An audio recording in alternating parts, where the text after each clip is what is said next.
I'm Pat Schlebusch. I'm 66 now. I'm a pensioner, and no, mostly just spend my time with my grandkids and my children. And I've been a widow for 25 years. So that's about all I can tell you. I actually went, it was on a Saturday, and because I'm on my own, I had like a tight feeling in my chest.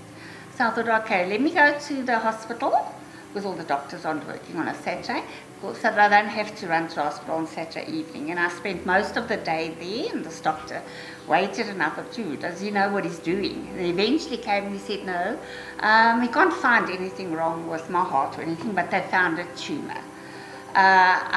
So he actually referred me to a doctor at the hospital that I was, the local hospital, but I spoke to my friend's son, which is also, he's also a doctor, and he referred me to Dr. Joseph at the Donald Gordon. And that's how it started. I went to him, and he did, they did a G-scope and a C-scope, and then he came back and he said, no, that was nothing, but they have found a spot on the lung and a tumour in the breast. Then I had to go to, well, for the lung, they did a needle biopsy, which I then found it was cancer, and with the breast, they did a grab biopsy, which also found.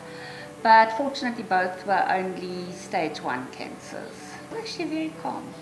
I'm a calm person, so I just knew, stage 1, they can treat it, and that's it. He also told me, he was so apologetic. Oh, I'm so sorry that I have to give you this news, but it's an amazing hospital, and all the doctors are there now, which is great. Then with all the rest of it, I decided I only had my op because it was close to December at that time, and all the doctors go on leave. I wasn't prepared to have an op with all of them being away. Then I went in January and I had my lung op, which was perfect, no problem. Had a little bit of problem after that, but that's fine.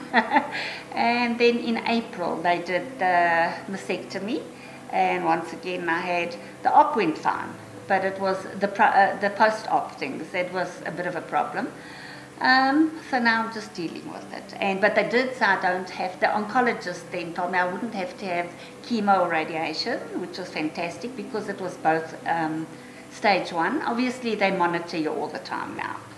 So I'll have to go for another MRI in January, which they'll then see if anything if there's anything else, and then be on tamoxifen, which didn't work for me, or some other tablet when I see him for 7 years.